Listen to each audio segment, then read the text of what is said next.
আসসালামু আলাইকুম। আমরা আজকে দেখাবো প্লাজো কীভাবে প্লাজো কাটতে হয়। তো আমরা প্লাজো কাটার জন্য এখানে মাপ নিয়েছি। প্লাজোর মাপ আছে লম্বা 40, হিপ 44, হাই 16। এই মাপের একটা প্লাজো কাটা হবে। তো চলেন আমরা এই মাপের প্লাজোটা কাটি। তো আমরা প্রথমে এখানে কাপড় নিয়েছি। এখানে কাপড় আছে 2 গজ 2 গিরা। যদিও এই প্লাজোটা কাটার জন্য আমার কাপড় লাগবে 2 গজ 6 গিরা, কিন্তু এখানে আমার কাপড় আছে 2 গজ 2 গিরা। তো 2 গজ 2 গিরা কাপড় দিয়ে কীভাবে আমি এই 40 ইঞ্চি প্লাজোটা কাটবো সেটাই আজকে আপনাদের সাথে শেয়ার করতে যাচ্ছি। তো আমরা প্রথমে আমার যে লম্বাটা আছে সেই লম্বাটা নিয়ে নিলাম, যে আমার কত লম্বা আছে। যেহেতু লম্বা কম আছে, আমি সবার আগে নিতে হবে আমার পায়ের নিচের যে ভাঁজটা ভাঙবো, যে সেই ভাঙার জন্য ভাঙার অংশের কাপড়টা আগে নিয়ে নিলাম, যে এই পর্যন্ত আমার ভাঙা হবে।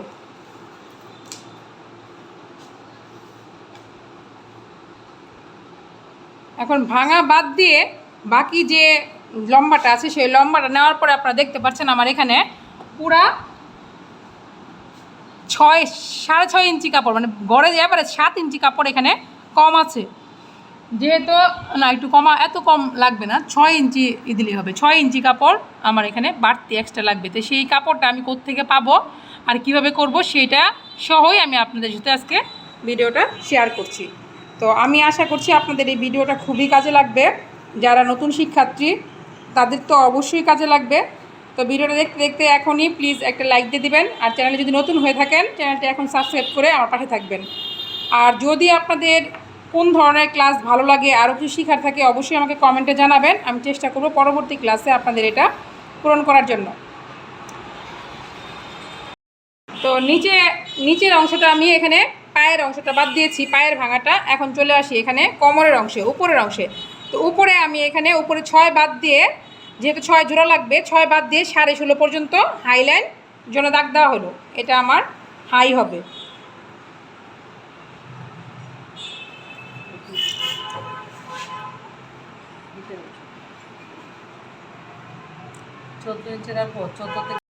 তো এখন এখানে হিপের জন্য এখান থেকে এই পর্যন্ত 16, 15 পর্যন্ত নেওয়া হয়েছে, মানে এখান থেকে এই পর্যন্ত হিপ লাইন নেওয়া হলো। 13.5 আছে, আর এখানে আছে 16 ইঞ্চি পর্যন্ত যে শেপ রাউন্ডটা হবে সেটার জন্য নেওয়া হয়েছে। আর এখানে নিচে নেওয়া হয়েছে মোহরি। এই নিচে আছে এখান থেকে এই পর্যন্ত মোহরি, যে যতখানি মোহরি পড়বে ঘেরটা তার রুচিসম্মত এখানে। তাহলে এখানে নেওয়া হয়েছে 11 দোকানে 22, তাহলে আমি এখানে 22 ইঞ্চি মোহরি নিব দেখে এখানে 22 ইঞ্চি নেওয়া হয়েছে 11। আর এখানে নেওয়া হয়েছে 1 ইঞ্চি সেলাইয়ের জন্য, মানে এখানে সেলাই হবে, এটা বাড়তি অংশ নেওয়া হয়েছে। আর এখানে নেওয়া হলো 2 ইঞ্চি, 2 ইঞ্চি হলো শেপ রাউন্ড দেওয়ার জন্য 2 ইঞ্চি নেওয়া হয়েছে। এখন ওপর থেকে সোজা দাগ দিয়ে হাতের শেপের সাহায্যে এই রাউন্ডটা দিয়ে দেওয়া হবে। যে এই যে রাউন্ডটা দিয়ে দেওয়া হচ্ছে এটাই হচ্ছে আমাদের হাইয়ের অংশটা সবসময় হাত দিয়ে এভাবে ঘুরে দেওয়া হয়, যেমন জামার বগল মোহরা ঘুরে দেওয়া হয় সেইভাবে এই হাইয়ের অংশটা এভাবে রাউন্ড দিয়ে ঘুরে দেওয়া হলো। এখন এই মোহরি হাই থেকে মোহরি পর্যন্ত শেপ কাটার মাধ্যমে এটা দাগ দিয়ে মিলিয়ে দেওয়া হবে।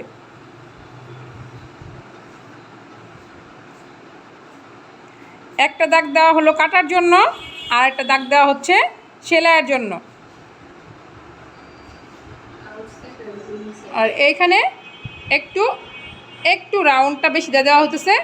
যদি এখানে এই শেপটা আপনারা একটু বেশি দিয়ে দেন তাহলে জামাটা, যে আপনারা যখন পায়জামাটা পরে হাঁটবেন, হাঁটার সময় পায়জামাটা উপর দিকে উঠে যায় না, মানে একটা যে কোনা বের হয় সেটা বের হয় না। তার জন্য এখানে একটু 1/2 ইঞ্চি পরিমাণ প্যাড ধরিয়ে দেওয়া হলো। তো এখন সালোয়ারটা কাটা হচ্ছে, প্লাজো সালোয়ারটা কাটা হইতেছে। তো নিচে থেকে কাটা শুরু হয়েছে। আপনারা দেখতেই পাচ্ছেন, এরটি সহজ সালোয়ার আর হয় না। এই সালোয়ারটা যেমন খুব তাড়াতাড়ি সেলাই করা যায়, খুব তাড়াতাড়ি কাটা যায়, আবার এটা পরেও খুব আরামদায়ক, স্বাচ্ছন্দ্য বোধ করা হয় আর কি। তো এখন এই যে বাড়তি অংশ, সাইড থেকে যে বাড়তি অংশটা বের হয়েছে, এই অংশটা দিয়ে আমরা উপরে ওই যে আমার যে কাপড়টা জোড়ার দরকার ছিল, যে কাপড়টা আমার কম পড়েছে সেই অংশটা আমি এখান থেকে নিয়ে নিতেছি। মানে 2 সাইড থেকে যে 4টা টুকরা বের হয়েছে সেই টুকরাটা সমান করে ধরে উপরে বসিয়ে দেওয়া হলো কোমরের জায়গায়। কোমরের অংশটা এইভাবে জোড়া দিয়ে আমার যে লম্বাটা সেই লম্বাটা আমি এখান থেকে মিল করতে পারছি। তো এই হলো প্লাজো। আর কাটতে হবে কলি। আপনারা যারা কলি লাগান সেটা আপনারা একটা কলি কেটে নেবেন। আর এই যে পায়ের যে ভাঁজের অংশটা জোড়া, সেই জোড়াটা কেটে নেওয়া হচ্ছে। তাহলে আমার প্লাজো কাটা কমপ্লিট। এখন শুধু কলি কাটাটা বাকি আছে। তো এই প্লাজো কাটা কমপ্লিট। এখন এই যে আমার 4 টুকরার যে সাইডে একটু টুকরা বের হয়েছিল সেই টুকরাটা থেকেই কলি করে নেওয়া হচ্ছে। আপনারা দেখতে পাচ্ছেন কলিটা কীভাবে ভাঁজ দেওয়া হচ্ছে।